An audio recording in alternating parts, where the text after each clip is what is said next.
Les locaux commerciaux. Donc le premier avantage des locaux commerciaux, c'est qu'on va avoir des loyers qui sont quand même plus importantes que la location classique, donc tout ce qui est nu ou LMNP. Le deuxième, c'est qu'on va avoir des contraintes qui sont moindres en termes d'obligations par rapport à ce qu'on a dans l'habitat. Le troisième point, c'est qu'on va avoir certaines charges qui ne sont plus à la charge du bailleur, mais maintenant à la charge du locataire.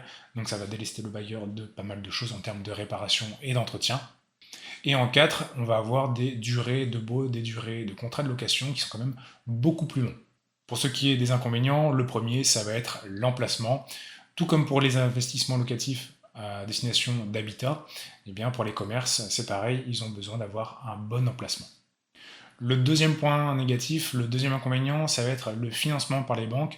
C'est un peu plus compliqué de se faire financer des locaux commerciaux par les banques, lié au troisième inconvénient qui va être tout ce qui est conjoncture économique. Donc les entreprises commerciales qui vont louer ce type d'emplacement eh bien, peuvent fermer assez rapidement et ça peut être beaucoup plus compliqué de retrouver un nouveau locataire.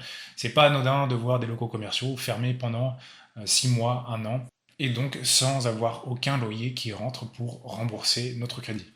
Donc les locaux commerciaux, ça s'adresse plutôt à des investisseurs qui vont chercher une rentabilité commerciale un peu plus élevée, ceux qui cherchent à se diversifier de l'immobilier locatif à destination d'habitat, et également à des profils quand même un peu plus expérimentés que l'investissement classique, donc en nu ou en meublé.